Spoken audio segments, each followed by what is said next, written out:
All right, 7:16 now at News Talk 96.5 KPEL. Troy Wayman joins us here from OneAcadiana. I'm looking up at the screen right now, and I'm going to ask you something.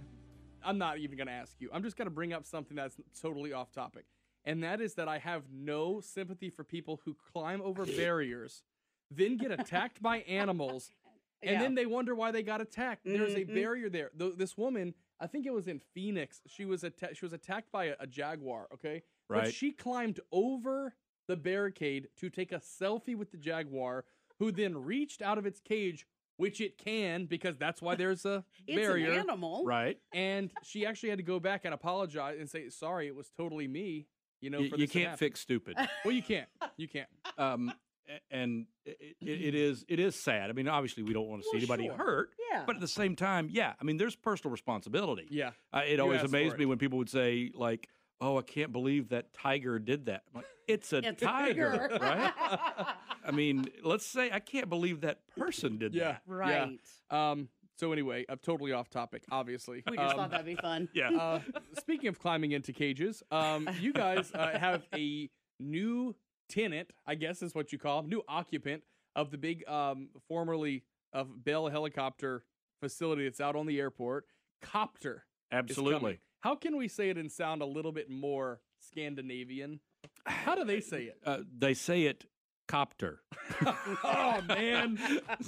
Nice try. I want something like Kopter. Yeah. Something like that, It is such exciting news because, number one, it's a great example of the teamwork that can accomplish things in this region. Yeah. I can't say enough about Stephen Piku out at the airport and Paul Segura and the other members of the Airport Commission and the work that they did to make this happen. Yeah. Because they really moved a lot of barriers to get it done. Don Pearson, Secretary Pearson at LED.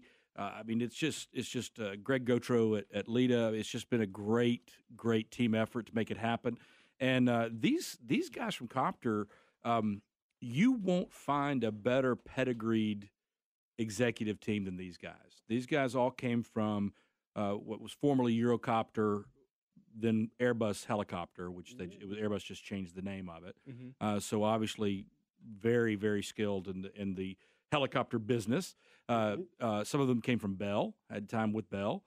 So these guys are as experienced and knowledgeable as you can possibly get. The cool thing is there are so many barriers to entry in the helicopter market, or actually, I'm not going to say helicopter market, in the aviation market. Yeah. There's certain companies that just have a stronghold on it. So, and even the new products that hit the market, they're basically kind of the same old airframes with new skin. I know. They made a big deal this past week over China. China finally, they've been wanting to get in the game, okay, the aircraft manufacturing game. Right. They put out this plane, and no joke, it's about half an MD-80, the other half a 727, which have already existed. Right. I mean, like, there's nothing even different about it. Right. It's just what it looks like, Well, that's what's really great about this company is it's a new product.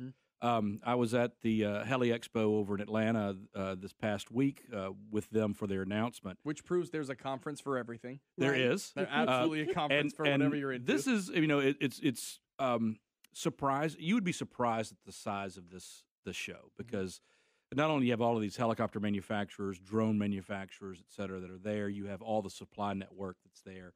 And they're all selling products. I mean, there are people buying helicopters. There are people buying parts for helicopters. There are companies making deals to supply different companies and that sort of thing. So it is a very large deal. I've been to a lot of aviation shows in my life. Coming in from Mobile and working with Airbus there. Yeah. This is the first year in 11 years I haven't gone to the big air show, the big international air show. And why did I never know this? Because that is a serious bucket list for me.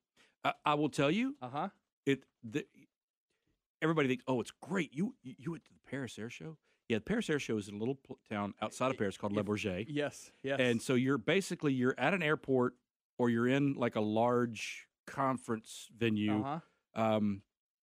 So you could be in Des Moines. I mean, it's not like and I will tell you, it's always hot. Yeah, well, that's from what I've always seen. It looks super hot, and you're like, okay, you know, it always happens during the summer, though, right? Oh, it does, June or July. Yeah, and and so you end up going, and you get up at 6 a.m. You take a train, then a bus, then a taxi. You get to the show, you've sweated through your suit already, and then you're ready for your first appointment. Yeah. So it's, but no, they're great shows. But I will tell you, being at the Heli Expo for these guys, I have never seen as much traffic in a booth as I saw in the Kopter booth. They had one of their helicopters there on display. Tremendous amount of interest in the aircraft, and I mean, it's just exciting to see it. I had dinner with the group Friday night before their big dedication of the facility on Saturday, and it's really interesting if you see like the true international. They have an American executive there. There's one of the guys is from Italy. There's a couple from Germany. There's a couple French. So it is it is truly an international company. All right, so let's talk about the jobs here. That's what a lot of people are kind of looking through all these details and all the pomp and circumstance. How is it going to directly affect us here? Well, they have committed to 120 jobs, and they're being conservative. They've done that because they want to make sure they meet their numbers. Nice. So they've committed to 120 jobs. They've got a slower ramp-up schedule. Certification will be completed on the aircraft by mid-year next year. They've got customers. I had the opportunity to meet a couple of their customers in Atlanta that are very excited about taking delivery of the aircraft. One of which was a company out of Hawaii who does tourist like island flights. tours. Yeah, yeah. It's a company called Paradise Helicopter, and yeah, it stood out to me because that's different than the last project we were talking about here, which had a very specific customer. What was it, the Ranger? That was what should have been built here. Had a very specific customer, but even the prototype, I guess is what it is, that it was on display was like Grand Canyon Tours or something on the side. Yeah. That's a growing market, different places. It's a huge market. This company that I met, that was one of their customers, is I mean, it was phenomenal to see, to talk to them about who they're doing tours for, because they're doing tours for celebrities and sport. I mean, one of the guys that I talked with, his wife was in charge of like the 4 high-end suites at the Four Seasons there in Hawaii, and so one of those suites is 20 I think he said it was 25,000 per night. Wow! So if you're looking for something to do on the weekend, fly to Hawaii and birthday trip or something. Something like birthday trip for your little girl. That'd be great. But anyway, so they will take passengers from the airport directly to the Four Seasons, that sort of thing. But anyway, 120 jobs. 120 jobs. That's direct jobs. There will be a number of indirect jobs, and then associated with it. And then the exciting thing for me as an economic developer and for OneAcadiana and for Lita is the fact that we're going to have access, and they have committed to helping us attract a supply chain. Now, I will say we want to make sure we manage expectations. This is not like an automobile manufacturer that produces 300,000 of these a year. Yeah. They're going to produce fewer than that, obviously, significantly fewer than that. But in the aerospace industry, these companies really like to cluster. Yep. Because there are certifications on everything. So if we can, the more certifications, the more things that we can take care of for those folks, especially things like certifying mechanics and those sorts of things that SLCC can do. Yeah. They've got a proposed big center of excellence, aviation excellence, that we're wanting to put down at ARA, down in Iberia Parish.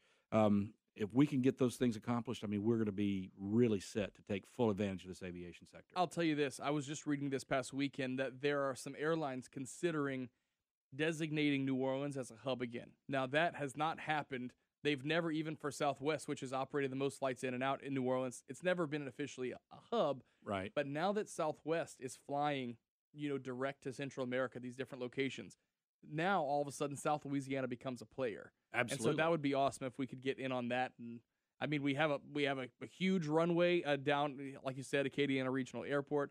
But we know even at Lafayette, they can accommodate a lot. So cool things coming. Yeah, we got some great things on the horizon here, and we've got more economic development announcements coming in in a few months. All right. Outside of Lafayette Parish. And so we've got some exciting things happening. All right. Well, let me know if you decide you want to go back to the Paris Air Show and you need a bunk mate. Yes. I'll even let you sleep on top. You can go on the top bunk. Troy Wayman is here from OneAcadiana. You call me. I'll be ready to go. And I usually bring a photographer in tow. Oh, perfect. Someone will document it all. I'll pretend to be a photographer. I'll bring my phone. You can. Yes. Oh, okay. Exactly. Yes. All right. It's 7:26 now at Newstalk 96.5 KPEL.